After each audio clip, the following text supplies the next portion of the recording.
Hello and welcome to the fourth session in Bye Bye Anger, Hello Love. I'm your host, Samantha here, and I was going to be on the couch today because I have a bit of a cold, but I moved outside. So if you're surprised by that, I needed some air. All right, so today I want to recap why it's important to manage your emotions and why this is the key and how to actually manage your emotions. So it's about letting go of anger and welcoming and embracing love. And how do we do that? So first of all, the reason why managing your emotions is the key is because you either manage your emotions or your emotions manage you. And in communications, I'll just say this. I hear a lot of tactics and I feel statements and all those things that, they're positive and they're good. But what I do find to be the truest is that it doesn't matter what you say to your husband or your kids, it's what you feel that matters when you say it. So it's not what you say, but it's how you feel when you're actually saying it. So that's the key element to communication. And you can change wordings. And I have experienced hacks, and I also teach some hacks that help you, but it helps you mostly to shift your mind. But all in all, it's how you feel when you say it that matters. So the person that you're communicating with picks up on what you're feeling when you're speaking. He or she or the kids, they don't pick up on what you're actually saying. You're communicating with what you're feeling. That's why managing your emotions is key in communication and to create connection. And another thing that's important is that if you're managed by your emotions and you're not managing them, you are letting insecurity be in the driver's seat. 99% of the time when we're managed by our emotions, but we don't manage them, it's insecurity. Okay. So when I say manage your emotions, it's managing your fear and insecurity that's in the driver's seat. And that happens most of the time. But what we can actually do when insecurity is in the driver's seat, we have that little voice, a chip on our shoulder talking to us, and it's insecurity coming up. Oh, he doesn't love me. Oh, whatever that voice is saying. If that voice is driving you, you're going to get what you fear. You're going to get what you're focusing on. You're going to see proof that he doesn't love you. You're going to get exactly what you fear of, what you're fearful of. And that's what I mean by driving over a cliff, because just like when you're driving, you steer towards what you're aiming for. So that's what happens when insecurity is in the driver's seat. When your emotions are managing you, you are always led by insecurity, which is natural, but there's a way to stop that and take over the driver's seat. So I teach various different methods of taking back the driver's wheel and saying, it's okay, you're always going to be there. I see you, I hear you, insecurity. Here, eat some bananas, but I'm going to be driving. And then boom, insecurity takes over again.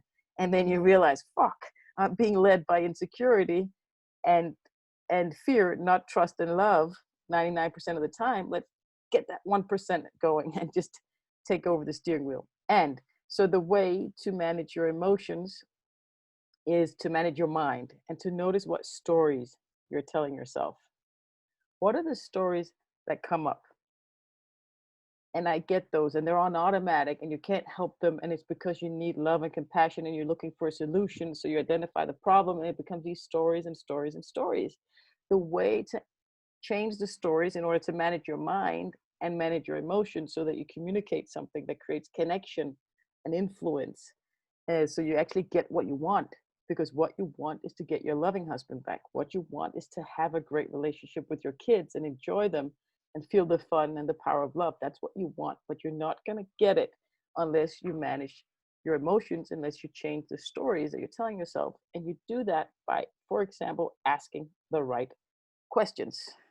That's one way to, or it's the way to change the story, because your story comes from a question that you may not recognize, which is, can I live with him and be happy? Does he really love me?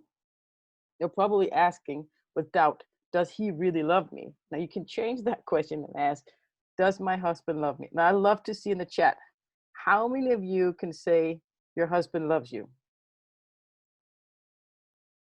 Write to me in the chat. Does your husband love you? With that question, not with insecurity, but just, do you really believe when you're thinking, when you're outside of your emotions, if your husband loves you? Most people will say yes. Yes.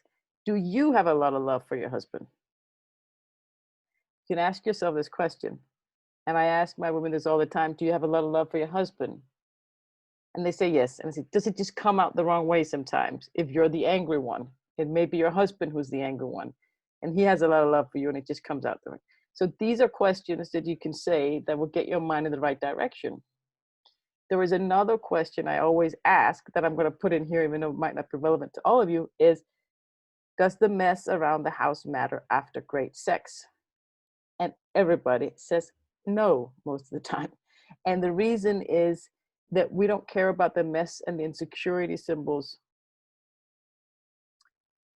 but we care about connection and feeling love. And when we're making love, we're feeling connection. We're feeling that we're able to give and receive love.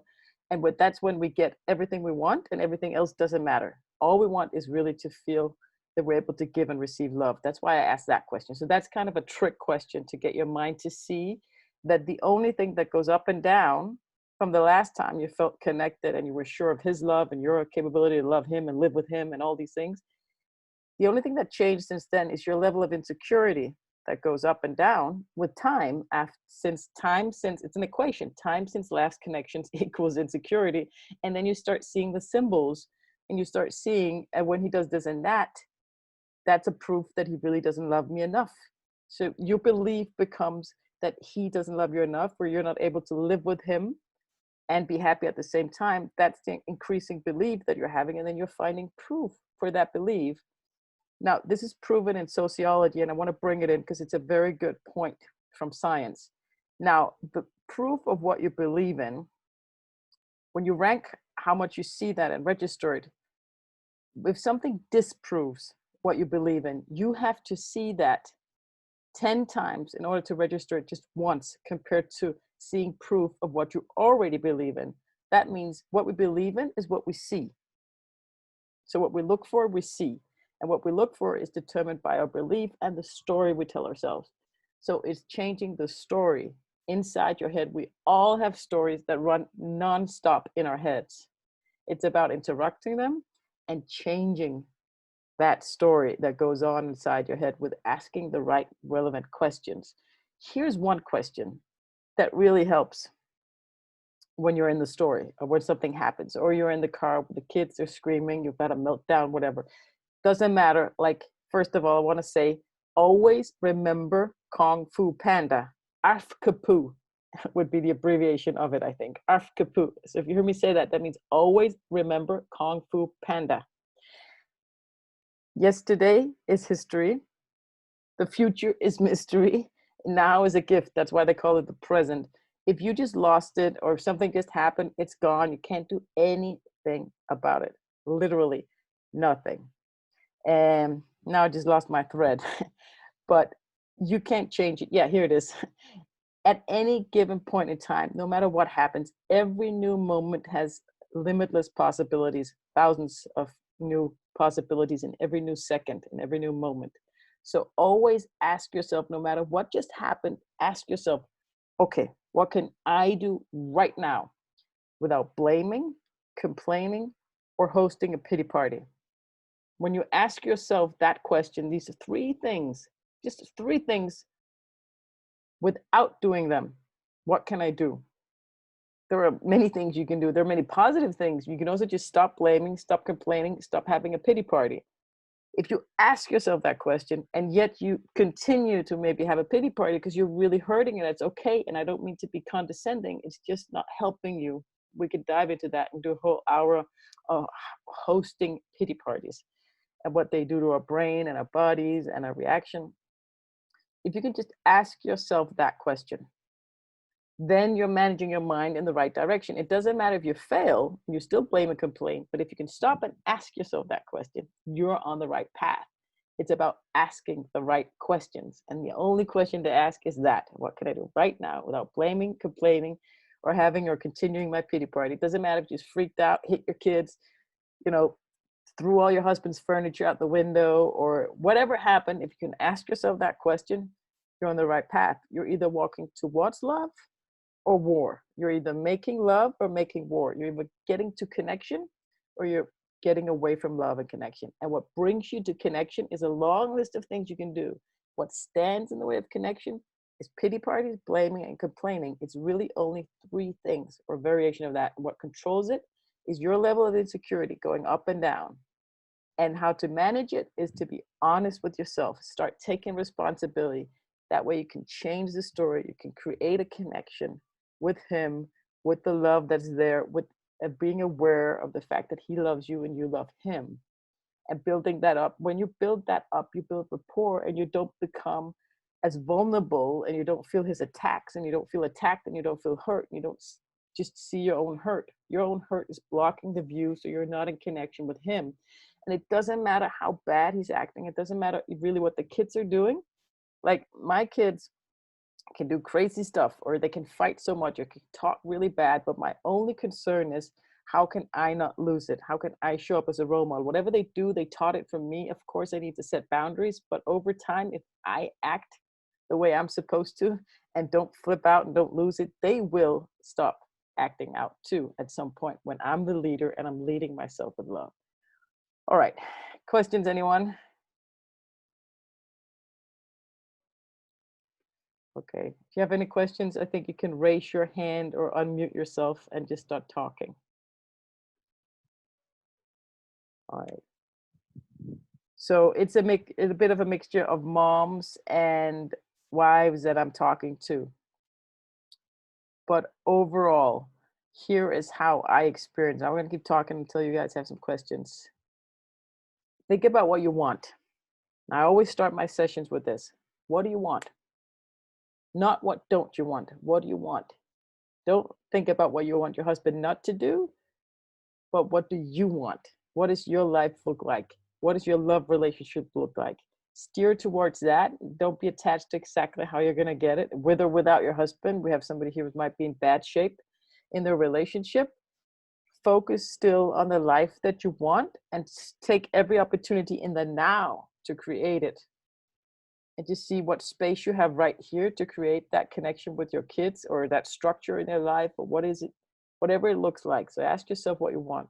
Ask not what you want your husband to do, but what you can do in the relationship. You have choices. And I know you may be hurting, or you may be hating on him because you feel he's not treating you well. It's still a question of what you want and how can you get it. What do you want? Connection? Or do you want to be right about your stories? You can be right about the fact that he should speak better to you, he should act better, he should do all these things. And I'm not saying it's not true, but that story is, or my story was, he should clean up, right? Or he should help more, or he should not, whatever it was. It doesn't get me to connection. The only thing that gets me to connection is focusing on what I want and the choices I have. And when you can choose to get to connection, or you can choose to tell yourself the story, because I call it peeing in your pants. It feels good for a second to let go and get into that story, because it's like the solution is at the end of that story, right? At the end of that story, he should treat me better, he should do this. That's where you want to go, because that's the solution. But it's not. It's getting you away from connection. It's always the opposite. It's always the opposite than your knee-jerk reaction.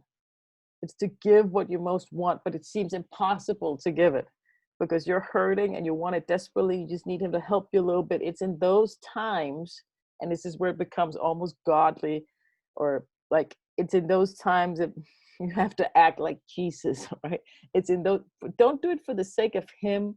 Do it because that's who you are. Be who you want to be. Like, be loving. Don't stoop to his level, or whatever you feel it's about. It's not about that. It's about who you are and your character inside of you. Lead yourself with love and trust, and acknowledge when you're not, when you're leading yourself with fear and insecurity. Admit it. That's what's going on. And then own it. What's going on is my insecurity level has gone up. He's the same. Your husband is most likely the same beep, or the same great guy, or the same whatever he's always been. What goes up and down is what happens inside your head. And we have tons of thoughts and feelings and emotions going on inside our heads. So we're going to be like that towards him. If you have any questions, raise your hand and join me you can unmute yourself. You can write to me in the chat. Hi, Thais here. Hi, Thais. I have a question. Yeah. So you talked like about the mess and if the mess matters after grade 6. for me, like the big issue. So then, I think it was from a Sunday morning, the chat you did. That was like, oh, whatever issue is in the biggest issue in your relationship, like, does that still matter after grade 6? Well, my big issue, in my opinion, is that I don't feel respected, and that's something that to me still matters after grade 6. Try to replace grade 6 with the last time you felt you were in connection and you felt really great, like you're making love in whatever sense you were making it. Try to think back to that. And by the way, this has been remains. I just want to say, Thais, this might go out to everybody, if that's okay, this training. Yeah. Just so you know, but you're proud. Everybody on the group? I was even thinking the big list too, but that's up to you. Let's think about that. If we can blank out my name? Yeah, we can. No worries. Yeah, that's not being recorded. Your name is not being recorded. Okay, so think back to the last time you were in connection. Like, I just say make love, but it can be a lot of things. It can also where you were just in a great place inside of yourself, or you were in connection with him. If you can think back to that. Yeah. When was that? What did that feel like? It just feels like being whole, like being being at peace. And what happened? What was going on? Just like not being disrespected, just him being nice and respectful. That's I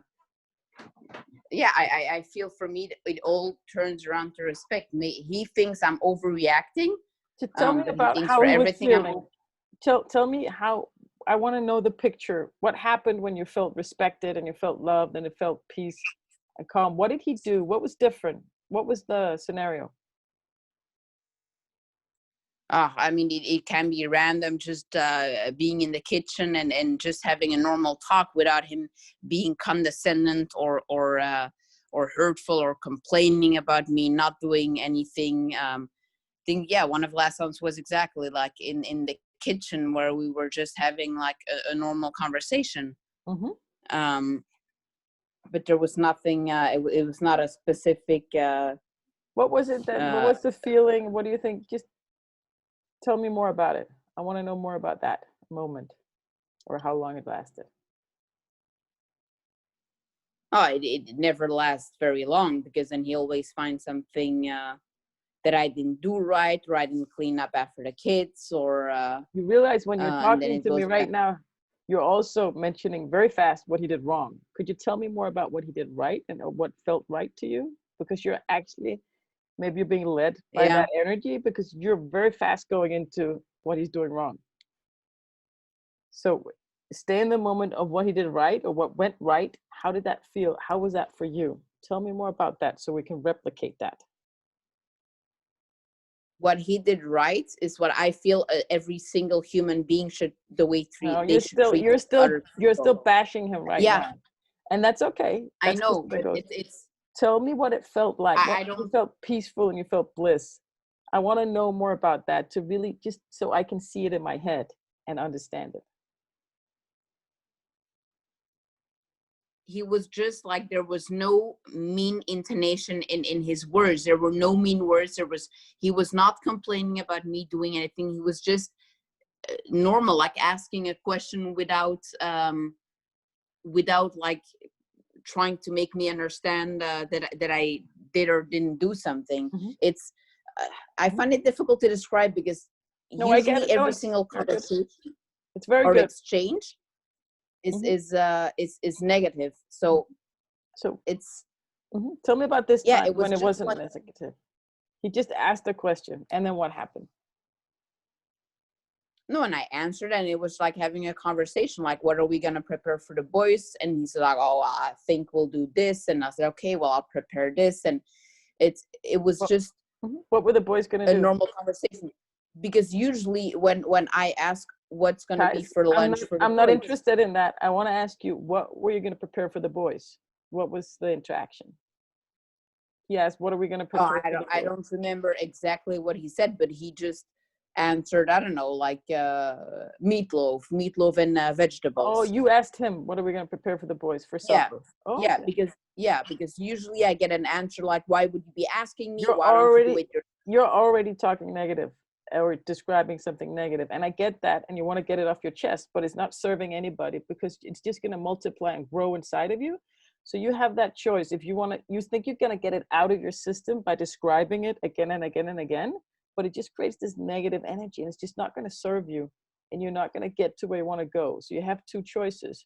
You can focus on where you want to go, or I get that you want relief and you want it to get out of your system, but it just multiplies every time you tell me what he's doing wrong. And I get it. And it's not that I don't want to listen to it, and not that I don't want to support you and comfort you, but it's not going to get you anything good at all. So you don't have to think about him and like try to forgive all his beep and his doing, but think about what you want to have happen.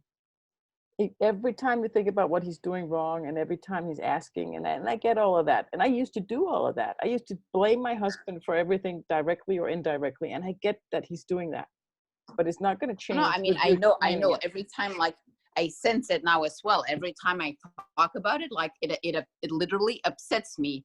Hmm. But I Stop feel talking about it. I'm not sure how I can describe like a normal interaction without explaining what usually happens. But you can. What unfortunately is normal to me, Yeah. like So in my normal day to day. yeah. So it's just about describing something positive. It's just about controlling your mind to focus on something positive that happened. That was the whole exercise, was just to see something positive, and then 10 Yeah. negative things came up. And it's normal, and I get it, but it's not going to get out of your system. It's just like when I used to call my mom in frustration, or my friends, because I didn't know what to do. Like it was impossible, and I felt like offloading. And I'll share you the story because I think it may serve Yeah. you and the people who are listening. So first of all, I want to come clean. I blamed my husband for everything directly and indirectly. So I did exactly what you're describing. I had various reasons. Yeah. I'm not going to get into that. But I hung up the phone one day after talking to my mom, and I found out, okay, from now on, I'm not going to say or think anything negative about my husband because it's not going to help me. Now, I was in extreme circumstances. No other woman would have been in that relationship for a split second, I think. Like, it was crazy, trust me, crazy circumstances. So it was a really good leadership challenge and test. But when I chose not to say or think anything negative, that's when I became the manager of my emotions instead of the follower. So it's the choices of the words. Now, I say that it's not what you say that matters, it's how you feel when you say it. But there are hacks, and this is one. You can stop saying or thinking anything negative about your husband. Like, I had so many things, and I have wives on the phone that have so many reasons. But when you stop that conversation, something new is going to happen. And you have every right to not take that beep from him, but just stop it right here if that's what you choose to do. That's your choice. And and then you fail and recommit. No, I mean, And then, mhm. So it's a matter if you want to manage your like, emotions. was it? It was on Monday. Yeah, it was on Monday that we talked, and then that day was actually pretty good. Like, I pretty much did not react to all his nasty comments, but it's no. I think just to the point where you asked me to describe something positive, it the neutral interaction felt positive to me because it was neutral. I get that. That's the thing. And I get that that's good and also disappointing, right? It should be making love, not just not making war, right? We agree Yeah, on that. Yeah. it like, yeah, I just find it a little sad that just a neutral interaction felt super positive to me, because for once I wasn't like whatever, being blamed or whatever. But it's As, yeah, that's why I felt it difficult to describe. But I mean, I have been like biting my tongue and like not reacting, or not be like, oh, you didn't clean up, or you left all your stuff laying around. Like, I like you said, kind of it's now just hurtful. like put it away and let it be. And I did notice on Monday that it was just like you said, like, just go out and give a hug. Like I've been doing all these things, and I'm it kind of, yeah, like, I think it's starting to work, like, for me, Mhm. to not feel as negative. Yeah. but it's really like in the evening, like when that's when I have a harder time, like when I'm trying to clean up and prepare for the next day, where I'm like, oh, he left all his shit laying around. Like now as well, he left for several days, and I'm like, okay, I'm not gonna leave it for several days in the house. Like the kids are gonna be playing with it, like throwing it around. So I'll have to clean it up. And that's where I'm like, oh, I feel like saying something, but I know saying something will not help anyways, because he's not going to be here to clean it up, and I won't leave it. So there's no point. Exactly. But it's, I guess it's just frustration. I don't know. I think what happened, Yeah. you thought to a positive thing, and it actually in your mind became a little negative, because it was kind of sad that, as you said, it was just a neutral situation, and you have to use that as a positive example. But that's when our insecurity comes up. So it's also kind of a self-sabotage. We think of something good, and then we become insecure, and we go, wait a minute, but that's actually quite sad. That's something good. It has to be neutral. And then we go, and we kind of take ourselves away from that, whatever little positivity we had. And I get what you're saying. I also sometimes wanted to leave the mess around, but then I would be annoyed by it. So like, I'll tell you what I figured out. Exactly. So I know how you feel on that part. What I did, what changed it for me was I used to cry when I did the dishes, having a pity party and conversation going on. And when I managed those emotions, also because I heard the phrase, stop hosting your own pity party. I heard it on a YouTube video, and I just remembered it. And my story in my head was going up, and I was about to cry, literally cry doing the dishes. How ridiculous is that? But then I remembered her, and I smiled. And what I learned is I have 3 options. I can A, leave it. I can B, move it, take care of it. Or I can C, pay somebody else to do it, or get somebody else to do it. Like those 3 options were always there. Now, I know that you might not have the financial means to it, but there are things and ways to do that, like selling stuff and actually just choosing to buy help, because we have more power and more choices than we think. I had 3 options. None of those 3 options entailed blaming, complaining, or having a pity party, which I always used to do. And then, wow, I have 3 options without those. And it was just empowering. It doesn't matter how idiotic he is or whatever's going on. It's just about your empowering situation inside of you that you get to experience. I have all this power. I have all these choices I didn't know I had. And it's just about habit and practice. Maybe God put your husband in front of you and made him such a deep to teach you something. Like any extreme situation, no matter how bad it is, there's a silver lining, and there's gold in it, and there's gold mines in it. That goes for everything that happens on this planet for people, right? We all have something great right in front of us that we just don't see. And when we surrender into, okay, maybe there's something good here. And the good, I know it feels bad, and it felt terrible for me too. I was so stuck, and it was so impossible. Like I couldn't see a way out of it. And it just felt like in vain, all my beautiful love, in vain, in vain, in vain. But there was something super beautiful in it, because now I'm here today talking to you, talking to a lot of women. When you start seeing that God has a plan in everything that seems miserable and sad and like the worst thing ever, even like my mom dying, my dad dying, all these crazy things, there is a silver lining. And there is too in this very hard, painful situation that you're in. And that is that you get to experience being really empowered from something that feels super impossible and heart-wrenching and sad and disrespectful. But there's a power inside of you that you get to experience from all this challenges. Yeah. If you I know I'll make it, and there is a solution, but but it's just like how to get there. It's a choice of what do I want? Do I want the same, or do I want something different? What do I want? What do I really want? To hell with beep with him and whatever. Like, don't make it about him or what he should do. You can choose, and there are different choices in your life. And you can be that role model wherever you end up. Doesn't matter, but you can choose all these liberating, empowering things when you make the choices. Even if you go down the same path again and again, there is still that chance to choose a different direction and practice it. And all of a sudden you take it, like you did Monday, to remember every positive thing. Monday I was able to do that. And you can even make a little note. Like, this is what I used to say to my husband when I did the word flipping. I said, oh, honey, you're so efficient, when I meant lazy or slow or whatever negative thing it was that really triggered me about him, right? Like, he could not make a decision, for example. And like, he would tear up the floor of our 26 square meters or 40 square meters. He'd tear up the floor. I was pregnant. There was dirt coming up. I had an amoeba in my eye. I had to pee, like going over a thing like that, like crazy stuff, right? And for 3 months, we had no floor, just dirt coming out like this. And I was 7 months pregnant, right? Crazy, crazy things. Yeah. Wow. That goes on, right?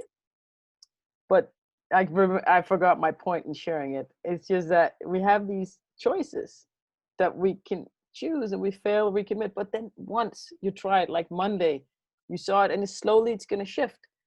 There are the do's and the don'ts. The don'ts is the same pity party story, all the blaming, the complaining, right?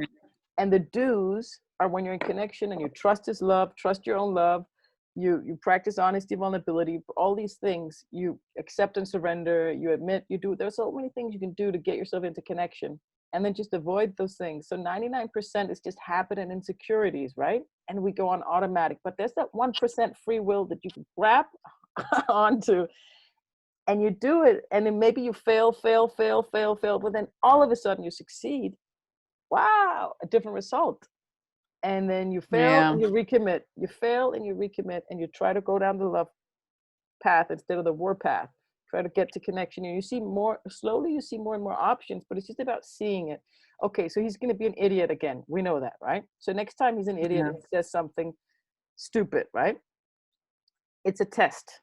It doesn't matter if you fail it and you get hurt. You're allowed to be hurt by someone saying these mean things to you. That's okay, but see it as a test.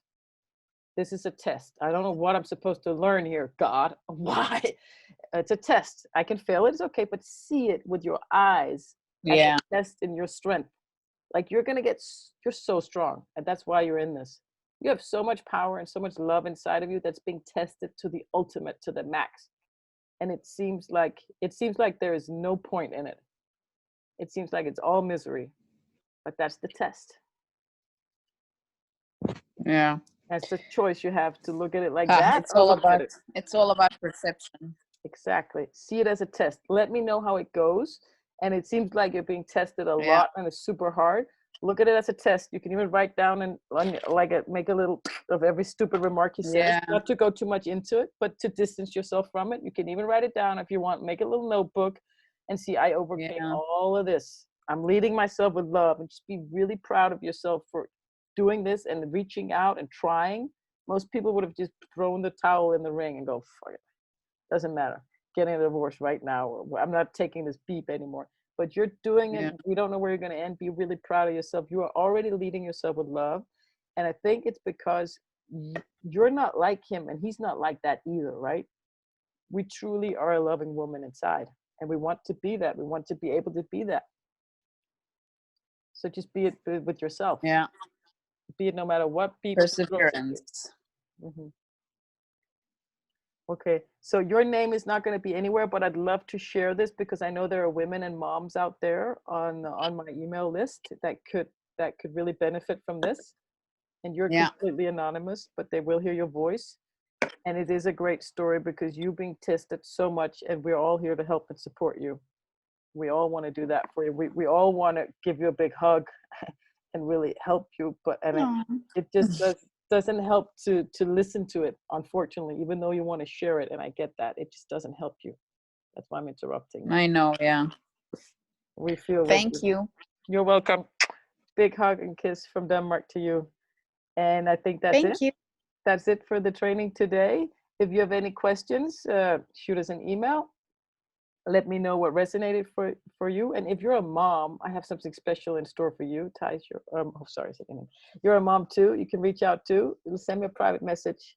And my team is here to help you. And also if it's in your relationship with your husband, reach out to us if you need any help at all. All right. That's it for now. Bye.